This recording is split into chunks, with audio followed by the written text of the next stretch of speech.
امارات او پاکستان اړیکې ولې خرابې دي؟ آیا پاکستان پر اسلامي امارات د برید پلان لري؟ او که برید وکړي د اسلامي امارات ځواب به څومره ځواکمن وي؟ ټول سره هم دلته ویډیو کې وګورئ او چینل هم سبسکرایب کړئ.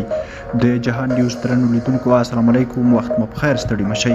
په دې وروستیو میاشتو کې د اسلامي امارات او پاکستان اړیکې د ډیورنډ کرښې په اوږدو کې د امنیتي ستونزو په ځانګړې توګه د پاکستانیو طالبانو د وسلوالو خوځښتونو له امله خرابې شوي دي.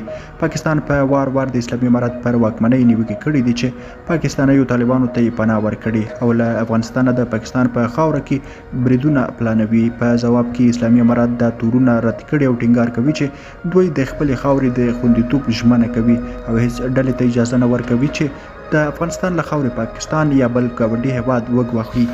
په دې سره اړیکې تر دې ځایه رسیدلې چې پاکستان په ښکاره ډول د اسلامي امارت پر وړاندې د پوځي خوځښتونو ګواښ کړی دی. دا ګواښونه په ځانګړي ډول هغه مهال ډیر شول چې پاکستان پر ډیورنډ کرښه باندې د خپلو پوځیانو شمیر ډیر کړ او د ډیورنډ کرښې په اوږدو کې ځینې سیمې بمبار کړي. که څه هم پاکستان لا هم د مخامخ برید په اړه پریکړه نه ده کړې، خو د هغوی وروستي ګامونه داسې ښایي چې د پوځي حل لارې په لټه کې دي. که اسلامي امارات د دوی غوښتنې ونه مني، که پاکستان برید وکړي، د اسلامي امارات ځواب څومره ځواکمن کېدای شي؟ اسلامي امارات په تیرو څو کلونو کې په افغانستان کې له جګړې څخه پراخه تجربه ترلاسه کړې او د جنګیالیو لوی شمیر ځانګړي ځواکونو وسلوالو ډلو ملاتړ لري. اسلامي امارات باید د خپلې خاورې ساتنه د خپلې واکمنۍ مهم اصل وګڼي او په کلکه به سیالي وکړي. د دې ترڅنګ د افغان ولس پراخ ملاتړ به هم د اسلامي امارات لپاره یو ستر ځواک وي، ځکه افغانان بهرنۍ لاسوهنې ته په کلکه غبرګون ښیي.